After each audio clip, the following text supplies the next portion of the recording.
No Wemby, no Vassell, no Sohan. No problem.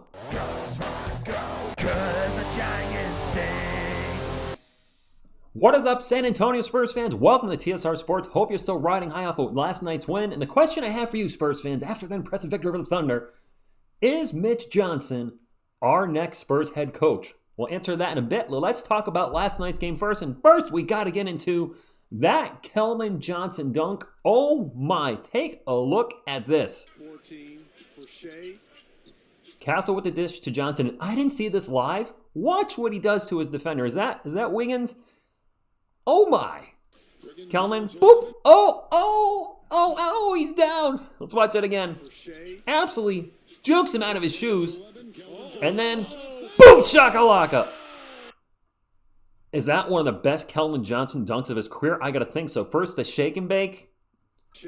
And then to just absolutely obliterate the two men in front of him. Wow. I could rewatch that a million times, but I'm not gonna watch it. I'm not gonna rewatch it a million times, guys. That was a huge win without our best players, and I know the Spurs blew a big lead in the fourth quarter. I think we were up by as much as 20, but they held on. The team last year probably would have lost that game, especially being without the key players that we were without. We're now 7-8. Spurs got their 7th win last season on January 12th. If this team was in the Eastern Conference, we'd be a playoff team. Unfortunately, in the Western Conference, we're in 12th place. And one thing I also want to talk about is Charles Bassey. I'm seeing a lot of folks saying Bassey play, and look, he played fantastic last night. But I want to take that with a grain of salt. Just because the Thunder were a small lineup last night, they didn't have Chet Holmgren, they didn't have Hartenstein, they didn't have a big man out there, so Charles Bassey should have been able to abuse the smaller guys in the paint and block shots and get rebounds, and he did. That being said, I will obviously agree with you guys. He's a much better defender than Zach Collins. And if Bassey can stay healthy, should be eventually Zach's replacement once we're up with his contract or trading him or whatever. But one other thing I want to talk about is Mitch Johnson. How about him trusting Stefan Castle at the end of the game? And this is another part of the article I want to get into from Pounding the Rock. At the post-game presser, let me make sure you guys can see this. There we go. At the post-game presser, interim coach Mitch Johnson was asked about sticking with Castle down the stretch. He said, "There's no way to get experience without experience. It's one of those tricky deals, and he made great plays. He obviously made some younger plays, rookie mistakes, but so did the older guys. We just have to continue to be solid and not skip steps, be consistent, trust the game plan and the process." There you go, trust the process. I like him keeping Castle in there at the end of the game. His shooting was not good last night. He had a ton of turnovers in the fourth quarter at crucial times, but he also had a huge block on SGA near the end of the game that could really change things. I like what Mitch Johnson's doing. I want to quote something from Spurs Talk from LJ Ellis. He does a report on it every game, and here's what he had to say about Mitch Johnson. Quote, "Johnson continues to impress. He has done a great job of modernizing San Antonio's attack and making them more of a three-point shooting squad. I loved how much trust he showed in Castle. That's the type of coaching that will pay dividends down the road. Giving Bassey extended minutes was also a great decision. This was, without question, Johnson's best coaching since his move to the head chair." All right, so I asked the question at the start of the video, is Mitch Johnson the next Spurs head coach? He might not be the coach we want, but he might be the coach we need. We've seen a lot of times in the history of sports, whether it's a coach or a player, or an injury or something happens where the main guy's taken out and then the backup unexpectedly takes over, ends up being the guy. The biggest example that comes to mind, and I'm sorry it's an NFL one, is Tom Brady. A 6th-round pick, maybe a throwaway pick. Drew Bledsoe gets hurt. Brady comes in and ends up becoming one of the greatest, if not the greatest quarterbacks of all time. When Pop took over the Spurs in 96-97, correct me if I'm wrong, my memory's a little fuzzy, was he not an interim coach? I don't remember who he was taking over for. Was it Bob Hill or... We went through a lot of coaches in the 90s. My goodness, poor David Robinson. He had so many different coaches. Couldn't catch a break, could he, Spurs fans? But I think he took over. It was not expected, at least at the time, for Pop to be the head coach. And he eventually became the head coach and became one of, if not the greatest head coaches of all time. Why can't that happen to Mitch Johnson? I know that's not who we're looking at as names. I know a lot of people are saying, well, maybe Becky Hammond can come back to the Spurs. Or Dan Hurley, a lot of names being thrown out there. Steve Kerr when his contract expires with the Warriors. But why not Mitch Johnson? I love what LJL said about him from Spurs Talk, that he's modernizing San Antonio's attack. And sure, three-point shooting is still very questionable at times. but we're seeing the team play a more modern game, and maybe he is the coach we need. I don't know. Obviously, it's way too early to tell. We have to see what happens the rest of the season. But right now, we're a slightly below 500 team that should beat the Jazz tomorrow night to become a 500 team. And if this team continues to play 500 ball or better than 500 ball, let's not forget, new head coach, that's a major change for a team. But missing your three best players, Wemby, Sohan, and Vassell, that's huge too. And to beat the Thunder last night, easily our best win of the season.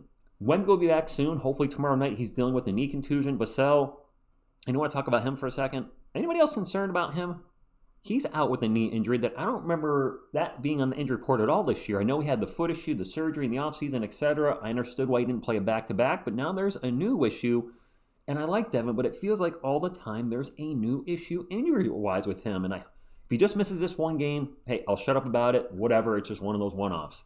But if he misses extended time due to a knee injury, and he had a knee injury, I think, in his sophomore year that he dealt with, that's a lot of cause for concern. As good as he can be offensively, defensively hasn't come around yet.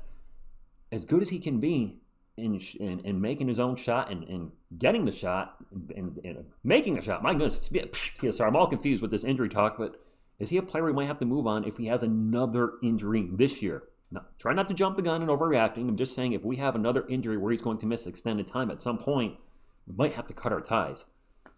And then Sohan being out too, we are much better than our record. 7-8 is just barely below 500, but this team we have not had all our guys on the court once this year.